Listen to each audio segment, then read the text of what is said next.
नमस्कार मंडळी. जेव्हापासून भैय्याने मला सरप्राईज सांगितलं ना, म्हणजे त्यांनी सांगितलं होतं, की मी गाडी बुक केली आहे म्हणून. आणि हे माझ्यासाठी खूप मोठं सरप्राईज होतं. कारण काय झालं होतं, की त्याला आम्ही सगळेजण म्हणत होतो, "तू गाडी घेऊ नको किंवा आत्ताच नको, नंतर घेऊयात वगैरे.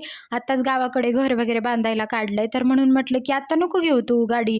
पण त्याने डायरेक्ट बुकिंग करून आली आणि आज गाडी मिळणार आहे. तेव्हा त्यांनी मला सांगितलं, की आज गाडी आणायला आपल्याला जायचं आता मग मी लवकर रेडी झाले होते आणि नेमकंच म्हणजे मला आज सुट्टी आहे. म्हणजे हे बरं झालं, की मला मंगळवारी वेळ होता त्यामुळे, नाहीतर मग मला संध्याकाळी सुट्टी घ्यावी लागली असती. पण खूप आनंदाचा क्षण होता हा. म्हणजे त्याने स्वतःहून त्याला जी आवडते म्हणजे त्याची जी ड्रीम बाईक आहे, तो स्वतः खरेदी करतोय त्याच्यामधला हा खूप मोठा आनंद आहे आमच्या सगळ्यांसाठीच.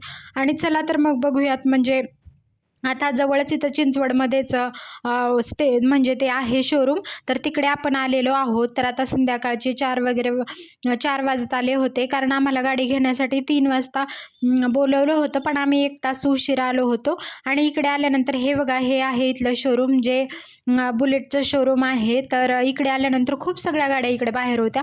आतमध्ये आम्ही आलो होतो. आतमध्ये आल्यानंतर बघा अशा प्रकारे ज्या म्हणजे आपल्याला कधी-कधी व्हिडिओज काढण्यासाठी किंवा आपल्या घरामध्ये लहान मुलं वगैरे असतील, तर अशा प्रकारे आपल्याला बुलेट जर घ्यायच्या असतील, तर यासुद्धा आपल्याला ते म्हणजे इथे असतात छोट्या-छोट्या अशा बाईक. खूप सुंदर होत्या ह्या. आणि याचं जी त्याची गाडीची टाकी होती ना, ती मेटलची होती आणि बाकी जो पार्ट होता तो म्हणजे प्लास्टिक वगैरे जे असतं त्याचा होता. तर इथे आल्यानंतर आता बघूयात. आता आमची एक्साइटमेंट ही होती, की आता गाडी कधी मिळणार आहे. कारण हार वगैरे बाकीची सगळी पूजेची तयारी वगैरे आम्ही करून आलेलो होतो. शोरूममध्ये आल्यानंतर खूप गर्दी होती इकडे. आणि बघा इथे आल्यावर मला समजलं, की एवढे सगळे म्हणजे बुलेटमध्ये प्रकार असतात. मला नाही माहिती. त्यांना कुणाला आता गाड्यांची आवड आहे, त्याला त्याच्यामधलं माहिती असेल. मग तशा प्रकारे आता भैय्याने कोणते बुलेट घेतले हे बघायची एक्साइटमेंट होती. आम्ही त्यांना विचारलं, "आमची गाडी कधी येणार आहे?" तर त्यांनी म्हटलं, "थोडा वेळ आहे त्याच्यासाठी." म्हणजे पुढच्या जे आमच्या आमच्या पुढे जे लोक होते त्यांचं म्हणजे प्रोसिजर वगैरे सगळं चाललेलं. ते सगळं त्यांचं काम सुरू होतं. त्यामुळे त्यांनी आम्हाला वेट करायला सांगितलं. तर चला तर मग बघूयात आता या शोरूममध्ये अजून कोणत्या-कोणत्या गोष्टी आहेत. इथे एक बाईक लावली होती इकडे बाजूलाच. मला ती खूप आवडली होती आणि भैय्याने तोपर्यंत नाही सांगितले त्यांनी कोणती म्हणजे गाडी बुक केली आहे वगैरे. फोटोज असं काहीच त्यांनी आम्हाला दाखवलं नव्हतं. इकडे चला तर मग बघूयात अजून कोणत्या-कोणत्या गाड्या आहेत. आणि बघा याच्यामध्ये मी तुम्हाला दाखवते. एवढ्या सगळ्या प्रकारच्या गाड्या बुलेट असतात म्हणजे माहितीच नव्हतं कधी. म्हणजे याच्यामध्ये म्हणजे आपण म्हणतो ना, ज्या गावाला आपण जायचं नाही त्याचा रस्ता कशाला विचारेल. आणि ज्याला ज्या गोष्टीमधलं म्हणजे माहिती नाही आहे तर मी कशाला माहिती करून घेईल ना. तर इथे आल्यावर मला कळलं, की अरे बापरे! एवढ्या सगळ्या बुलेटमधल्या म्हणजे प्रकार असतात गाड्यांचे. आणि आमची गाडी भैय्या बोलला, की तो ॲडव्हान्स जी होती त्यांनी ती बुक केली. मग थोड्या वेळामध्ये आम्ही ज्या भैय्यांना ना व्हिडिओ बनवण्यासाठी बोलवलं होतं, तो भैय्या आला होता. मग आम्ही व्हिडिओ शूट वगैरे करून घेत होतो. आणि त्यासाठी आम्ही आतमध्ये गेलो होतो, पण नंतर बाहेर वगैरे आलो. मग तोपर्यंत सरांनी सांगितलं, की तुमच्या गाडीचं जे आहे ना प्रोसेस ते सुरू करायचं आहे. आणि मग बघा डॉक्युमेंट्स वगैरे भैय्याने साईन करून घेतले.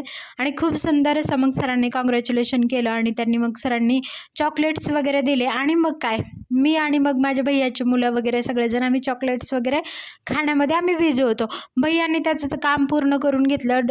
डॉक्युमेंट साईन वगैरे केले. आता आम्ही वाट बघत होतो, की गाडी कधी मिळणार आहे. थोड्या वेळामध्येच आता मी गाडी म्हणजे आपल्याला मिळेल. ते म्हणाले, की थोड्या वेळामध्ये आपण बाहेर गाडी वगैरे घेऊन येऊयात. गाडी कशी आहे याच्यासाठी मग आम्ही गप्पा गोष्टी करत बसलेलो. खूप वाट बघून म्हणजे एक्साइटमेंट अशी ना संपत चालली होती. कारण कसं आहे, खूप वेळ 1 ते 1.5 तास आम्हाला इथे म्हणजे वेट करायला लावलं. असं कुणी करतं का? कारण ज्यावेळेस तुम्ही आहे त्यात तोच वेळ द्या ना. आणि तोपर्यंत मग आम्ही म्हटलं तोपर्यंत चॉकलेट्स वगैरे जे आहेत ओपन करूयात. कशाप्रकारे काय-काय दिलं. एक्सेसरीजसाठी वेगळे ₹10,000 म्हणजे भरून घेतले होते. तर त्याच्यामध्ये काय-काय मिळाले ते सुद्धा मी या व्हिडिओमध्ये तुम्हाला दाखवते. तर भैय्याने ते काम वगैरे पूर्ण करून घेतलं. आणि त्याच्यामध्ये ना मिळालं होतं हेल्मेट वगैरे मिळालेलं.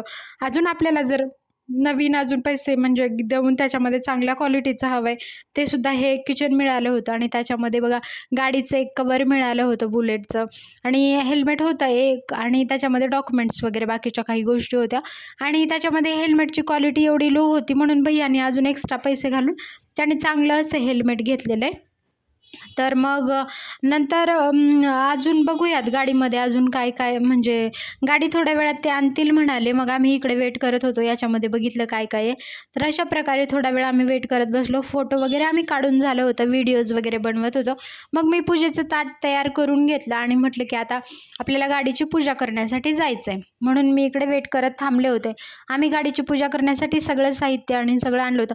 फायनली आपली गाडी इथे आलेली आहे आणि बघा भैयाने अशा प्रकारे, आम्ही म्हणजे आम्हाला गाडी ओपन करायची होती आणि मग पहिल्यांदा आता ओपन करणारे मी आणि भैया, आम्हीच गाडीची पूजा वगैरे करून घेणार आहे. आणि अशा प्रकारे फायनली जो आमचा मोमेंट होती ना, खूप सुंदर अशी मोमेंट होती आणि खूप सुंदर असं छान वाटलं. म्हणजे हे एक स्वप्न होतं की मला वाटतं की माझ्या भावाने ही म्हणजे त्याची ड्रीम बाईक घ्यावी आणि ते त्याच्यापेक्षा मोठं काय असणार आहे ना माझ्यासाठी. तर खूप सुंदर वाटलं की त्याचं स्वप्न पूर्ण झालं. आणि मग मी बघा तेव्हा जो व्हिडिओ काढण्यासाठी तो थांबला होता, तेव्हा तो तर सिरियस होता. मला हसायला येत होतं किंवा एक खुशी होती मनामध्ये, ती म्हणजे एक्सप्रेस होत होती. खूप छान वाटलं. आणि अशा प्रकारे मग सरांनी आम्हाला दाखवलं की गाडी कशा प्रकारे म्हणजे आहे वगैरे, त्याचं सर्व्हिसिंगच्या गोष्टी वगैरे काय काय सांगितल्या. मग तोपर्यंत आम्हाला करायची होती गाडीची पूजा. आणि मग आता मीच पूजा करणार आहे. मग नंतर आम्ही हार वगैरे सगळं घेऊन आलो होतो, पेढे घेऊन आलो होतो. अशा प्रकारे मग काही वेळामध्ये आम्ही पूजा वगैरे करून घेतली. खूप सुंदर क्षण होता, खूप छान वाटलं, कारण ना खूपच आनंदाचा दिवस होता आजचा. असं काही ठरवलं नव्हतं, पण अचानक भैयाने हे खूप मोठं सरप्राईज दिलं की त्यांनी फायनली त्याची जी ड्रीम बाईक होती ती खरेदी केली. आता या बाईकचं प्राईस वगैरे काय असेल तर तुम्ही मला नक्की कमेंटमध्ये विचारा, मी तुम्हाला सांगेल. आणि अशा प्रकारे बघा सगळ्यांना पेढे वगैरे दिले होते. आणि बाकी आता गाडीची पूजा वगैरे करूयात पुढच्या व्हिडिओमध्ये. तर व्हिडिओ कसा वाटला सांगा आणि चॅनलला सबस्क्राईब नक्की करा. भेटूयात पुढच्या